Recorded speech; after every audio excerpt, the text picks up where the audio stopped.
Greetings to the graduating class of Antioch College 2020.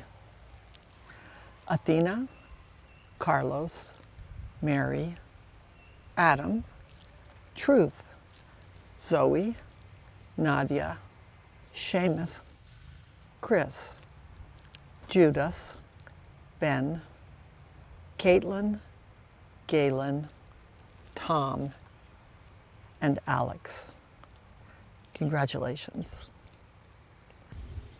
50 years ago, right now, and in this same place, I graduated from Antioch College. You were graduating at an unprecedented time, but you were ready. When I graduated, students had just been killed at Jackson State and Kent State just about a month before, as the Vietnam War raged on. That was an unprecedented time. But we were ready. We have to be. Antioch lives on in me. I'd like to tell you a little bit about me, about my life, so you see why I say that with such certainty.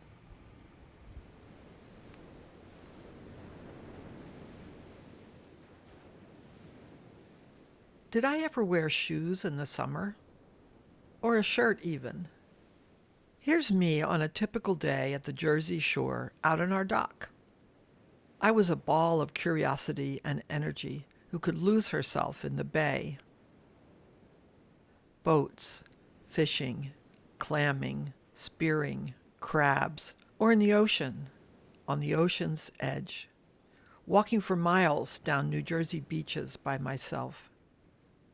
We spent all summer on the Jersey Shore, living in a trailer, my brothers and I and my parents. I loved nature. I hated dresses. I was a tomboy, a geeky, bespectacled girl. My mom worked the 3 to 11 shift at a hospital. Dad was a butcher, never finished 8th grade. He brought his pay home in cash, in a little manila envelope, in his shirt pocket, every Friday. There were no books or pictures in my house, or anyone's house I knew. But we had a secure life because he was a union man. And he was a Republican. We owned our home, our cars. We had vacations.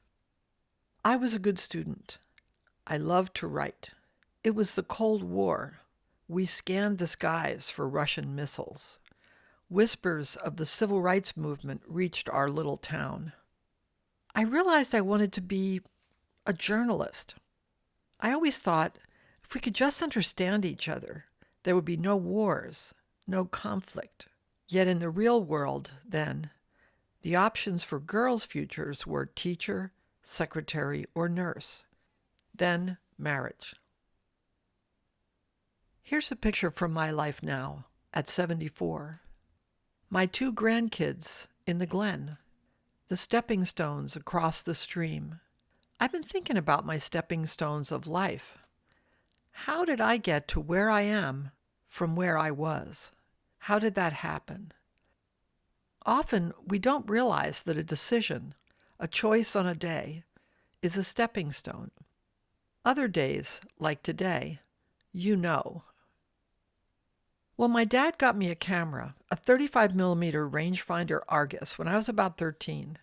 I really wanted to learn how to use it, so I found some old books about photography at the library.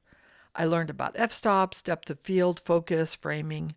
I mailed my rolls of film away and got prints back in the mail. Life magazine came to our doctor's office, and I loved the photographs.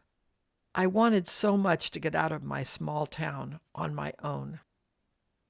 The idea of going to college caught hold of me, even though no one in my family or in my neighborhood had ever gone to college. In our library at the high school, there was a book called Lovejoy's Guide to Colleges. It gave you a description of each college, the cost, and their address. So I started sending postcards asking for catalogs. I started with the A's. I wrote away to Adelphi, Albion, and found Antioch. But actually, I wrote all the way through Bates, Cornell, Swarthmore, all the way through the alphabet. I had stacks of catalogs several feet high in my bedroom and read them late into the night. I picked Antioch College because it was the furthest away, in Ohio, 600 miles. I paid my own way. Antioch, you could work half the year, travel abroad, not have to go home all summer. I'd worked since I was 15, so that appealed to me.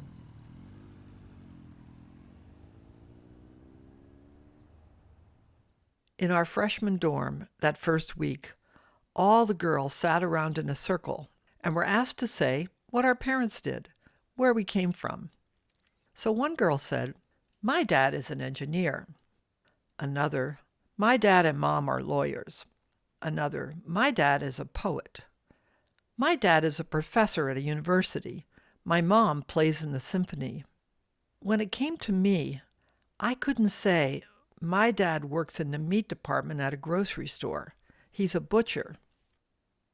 Instead, I said that he was the manager of a grocery store.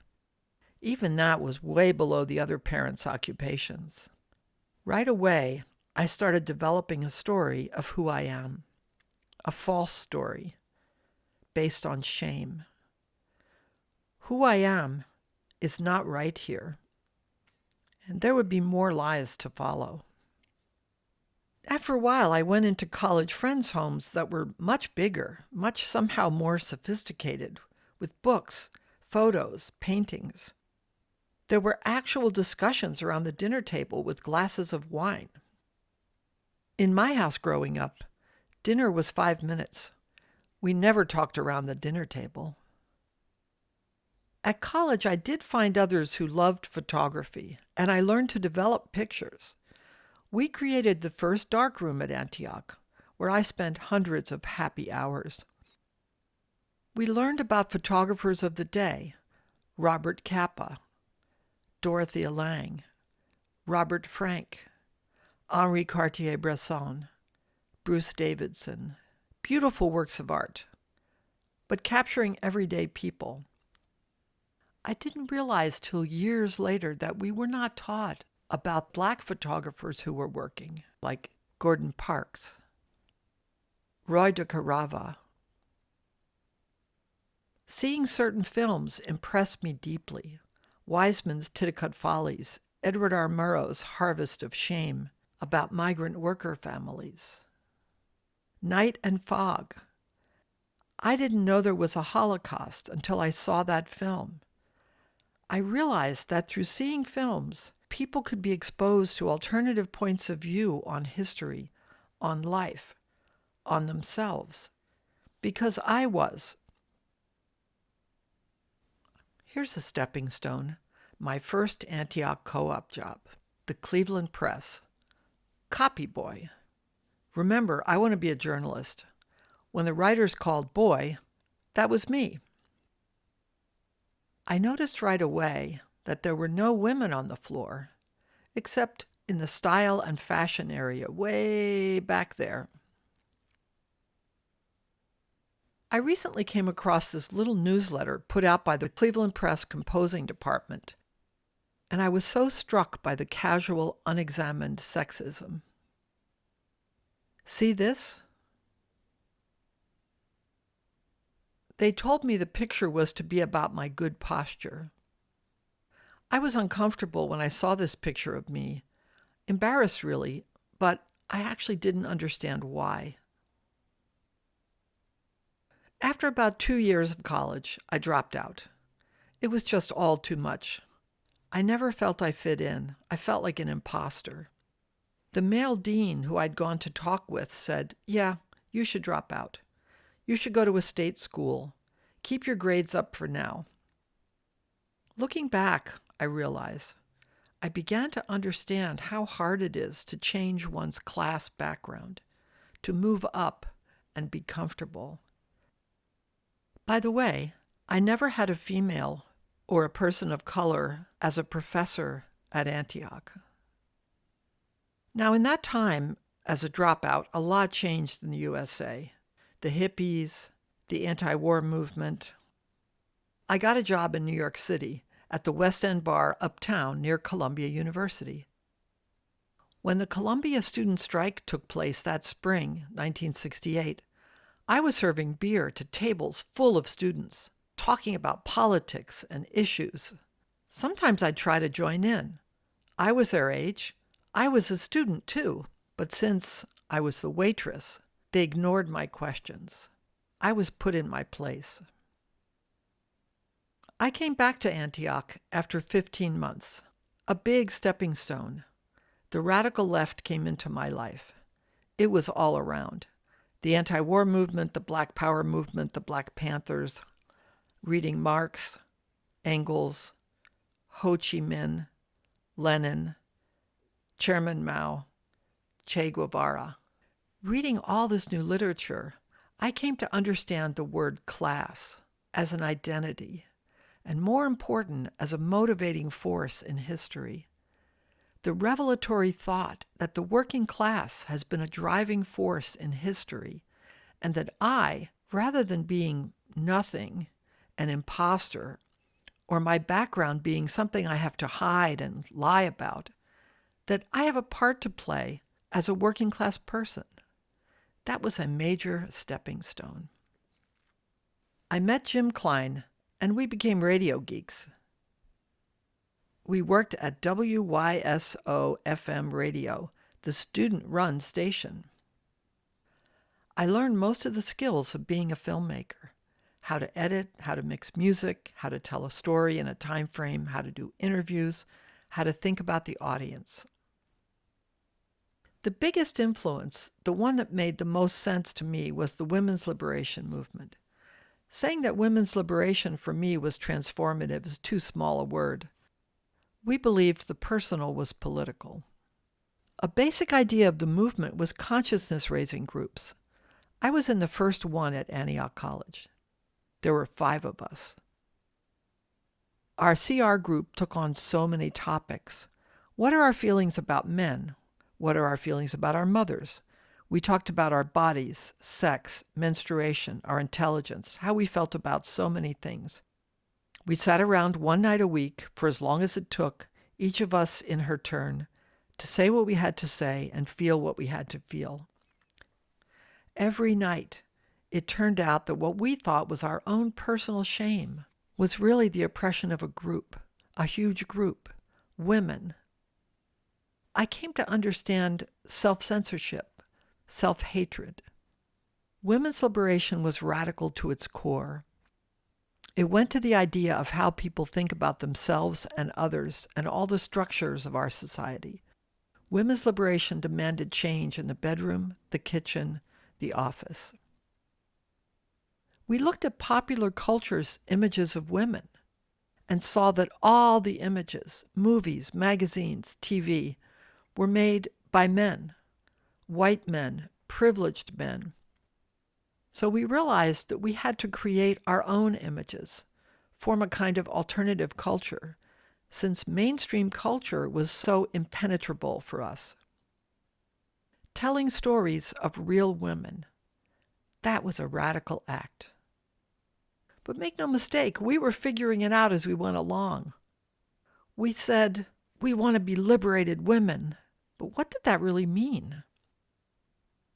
If a guy said, hey, you're a liberated woman, let's do it, baby. Why are you holding back? Well, what then? Was that what it meant to be liberated? January 1st, 1970. I had an idea for my senior project at Antioch. Why not make a film? A real film with sync sound. Film combined radio and photography. And a film could reach more people than either. Why not a film looking at women and girls at different ages? How they see themselves. Kind of like our CR groups. That became Growing Up Female, a film that explores the lives of 6 girls and women, ages 4 through 34. Now, how could that happen? We didn't have a real camera. We didn't have a professional tape recorder. We didn't have any money for film stock. I'll admit that we begged, borrowed, and stole what we needed to make this film. A real Antioch lesson. Do it yourself. Find a way to do it. It was filmed in basically 10 days over spring break in March and early April of 1970 in towns in and around Yellow Springs. We edited it right after the students were killed by National Guard at Kent State and Jackson State. We edited on an upright moviola that broke down every day and that we had to fix. One day, I edited. One day, my partner Jim edited. One day, I edited. One day, Jim edited. We believed that the only way to achieve equality was to actually live it. So even though Jim found it easier to edit, we always made it equal. Every film I've made, I've learned. But what I learned from growing up female was probably the most valuable and motivating lesson of my entire life, which is to use your work to try to change the world. I guess it was Horace Mann looking down on me, asking me about what victories I was going to win. I did everything I could to help the women's movement grow, to help the ideas I had found so very powerful spread to others. But how could we find distribution for the film? How could we get it out? Well, I will mention an important lunch, a stepping stone. A very good distribution company was interested in Growing Up Female. They took Jim and I out to a fancy lunch at Rocco's Restaurant in the West Village of New York City. They presented the contract. 7 years. We give you an advance. We asked, we want to be sure we can show the film in women's prisons. They said, do they have any money? We want to get the film to high school teachers. Do they have any money? Well, what about women's centers? What is that? We realized that the film would no longer belong to us. We'd have no say over the advertising or the description. You're the artist, honey. Let us handle all the rest of it. That would be a betrayal of the reasons we made the film, a betrayal of our core values to help change the world. We realized we'd have to do it ourselves, get this movie to audiences. This actually led to the creation of New Day Films, which we started the next year, and which went on to become a large filmmaker-owned distributor for independent films, and it still is today. It's a democratically run, worker-owned co-op of filmmakers, well over 100 filmmakers. There's no president, vice president, etc. We operate by consensus, we share the work, and we share profit. We make sure that our films can be used by those who need them. Does that sound familiar? So this particular lunch in the West Village was an axial moment in my life. When Growing Up Female was done, I carried one 16mm print around on a Greyhound bus to find its audience. I went to Cleveland, Ohio. I'd called a handful of friends who were in the women's movement, who agreed to set up a projector and a screen and a sound system and invite a few other women's movement people to come together in a living room to watch the film. And after they would say, we have to show this film to others. And they would set up a second screening in a church basement, in a high school classroom, and more people would see it. Each time I got everybody's name and address and I wrote it down. I would then ask them, do you know anybody in Athens, Ohio, or Washington, D.C.? And sometimes they did. So I took a Greyhound bus to Athens, Ohio. I went to Washington, D.C. I went to Pittsburgh, New York, Boston. And I would do the same thing. Have a screening, collect names, type them up. Discussions were intense after, as the audiences got bigger. There would be fights, threats, walkouts by all the women. It wasn't long before Jim and I learned how to design and print this poster on the Antioch offset press. We mailed it out to all those people, and orders started pouring in from all over the country. I learned that films can help change the world. Jim and I learned to do things ourselves. We can all do everything. We can all do anything. Here, We learn our core values. We strive for democracy. We build community. And this is Antioch, living in us. Antioch prepared me much more than I realized to enter and impact the world. Graduates, you are entering the world at a very hard time. It is an exceptionally challenging time, but it is your time. It's so easy to feel small, right? Insignificant. But the past weeks have shown us that you and your generation can lead the way beautifully. In ending today, I'm going to leave you with a poem that has guided my life. It's called To Be of Use by Marge Piercy.